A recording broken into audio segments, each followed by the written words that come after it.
Baik semuanya, kita ketemu lagi ya. Kali ini Ibu akan mencoba untuk menjelaskan tentang sintesis protein.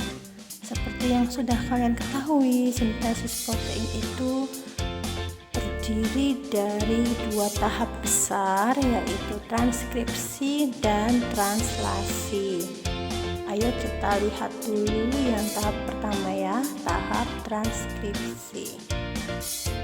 Tahap transkripsi itu apa? Tahap transkripsi adalah tahap pembuatan atau pencetakan mRNA atau bisa disebut juga dengan RNA-D ya, yang akan dicetak dari DNA template. Proses transkripsi ini terjadinya di dalam inti sel atau nukleus. Jadi kalau kita lihat ini nukleus ya, di dalam sini nanti ini ada materi genetik berupa DNA yang akan mengalami proses transkripsi. Baik, kita lihat ya, sebuah DNA. Ingat, DNA selalu double helix, maka ada dua dan dia multiparalel ya, selalu berlawanan arah. Ini ujung 5, maka ini ujung 3, ini ujung 3, maka ini ujung 5. DNA kan terdiri dari banyak nukleotida. Satu nukleotida itu terdiri dari satu fosfat, kemudian ada basa nitrogen, dan ada gulanya adalah gula deoksiribosa. Oke, kita ingat-ingat ya. Dalam DNA ada basa nitrogen purin, tulisan sini ya, purin dan pirimidin. Untuk purin terdiri dari adenin dan guanin, pirimidin terdiri dari sitosin dan timin. Nah, untuk pasangannya, A selalu berhubungan dengan T dan C dengan G. Aja CG ya, C kali dengan G. Oke, kalau misalnya ibu punya DNA dengan kode-kode di sini ya, selalu 33. Segini aja ya. Oke. Kalau ibu punya di sini misalnya TAC, kemudian ada asal aja ya, ACG, AAT, CGC, misalnya itu. Ini adalah satu utasnya. Maka pasangannya apa? Ingat, T selalu dengan A, maka sini adalah A, T, G, lanjutkan T, G, C, berikutnya T, T, A, dan terakhir adalah G, C, G. Nah, gitu ya. Oke, ini adalah DNA yang ada dalam satu DNA. Ini kode-kodenya seperti ini misalkan. Oke, tahap transkripsi yang terjadi di nukleus ya, nanti dua utas ini akan terbuka. Ada satu utas yang berperan sebagai template-nya. Misalkan ini ya, ini yang atas ini sebagai template, DNA template-nya. Dia akan dikopi menjadi mRNA ya, dia akan dikopi menjadi mRNA. Oke, seperti ini ya. Kita akan mulai transkripsinya. DNA template yang akan membuat atau dikopikan menjadi mRNA. Bisa di sini ya, ini buatkan garis lagi, ini sebagai mRNA-nya.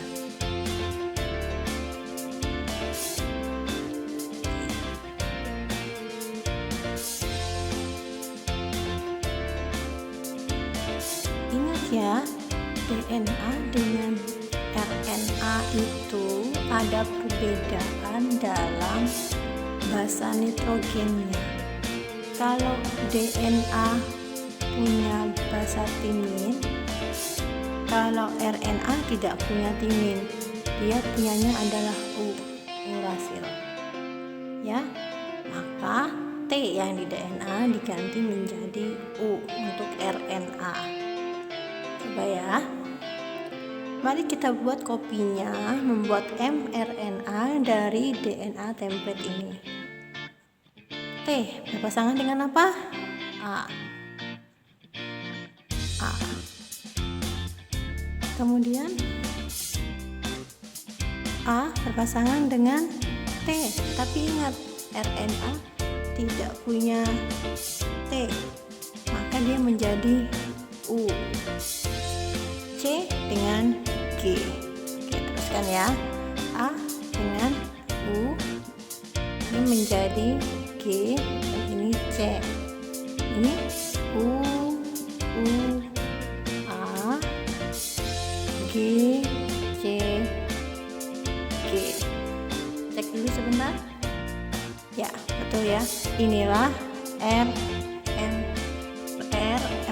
mRNA atau bisa disebut juga kodon. Nah, 3 kode-kodenya ini adalah kodon, kode-kode yang dibawa oleh mRNA, dan ini terjadi di mana? Di dalam nukleus. Inilah proses transkripsi. Oke, itu dulu ya tahap yang pertama. Oke, baik, yang berikutnya kita masuk ke tahap kedua setelah transkripsi, yaitu translasi. Ini adalah mRNA hasil transkripsi ya, atau disebut juga dengan kodenya adalah kodon. Nah, nanti dari nukleus RNA-nya ini akan keluar dari nukleus, dia akan ke sitoplasma, ke cairan dalam sel. Kemudian nanti dia akan bertemu dengan organel yang bernama ribosom. Ribosom itu punya 2 bagian dalam tubuhnya ya, bagian yang kecil dan bagian yang besar. Ini saat sini nih, ini ribosom. Ini adalah part yang kecil, ini yang besar. Oke, yang bergabung dengan mRNA adalah part kecil dulu. Part kecil ini adalah ribosom kecil yang bergabung dengan atau tempat melekatnya dari mRNA. Oke, ada tiga tempat, yaitu titik A dan T dan E. Lalu untuk tahap prosesnya nanti ya, saat tRNA-nya akan masuk dari sini, kemudian bergeser ke tengah, bergeser lagi ke sebelah kiri. Nah, dalam RNA nanti kodenya ini akan menunggu pasangan yang tepat, yang sesuai, yang dibawa oleh tRNA. Sel ini adalah tRNA. Bentuknya memang seperti garpu begini ya, dan dia membawa satu asam amino. Oke, cara membaca asam aminonya itu yang ada di video YouTube itu ya. Nah, lihat, AUG akan menunggu pasangan. Pasangan AUG apa? A pasangannya dengan apa? Karena dia RNA, tidak ada T ya, maka U. Kemudian U dengan A dan G dengan C. Maka ini adalah pas pasangannya dari kode yang pertama, makanya akan menempel di sini. Nah, saat tRNA sudah bertemu dengan mRNA, barulah nanti ribosom yang besar datang. Ya, oke. ribosomnya bisa datang, si tRNA akan menempel di sini. Nah, ingat ada 3 sisi ya.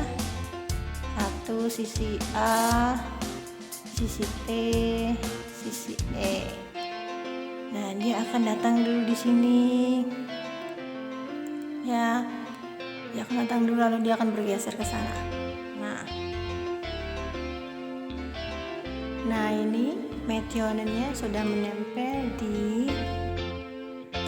daerah T.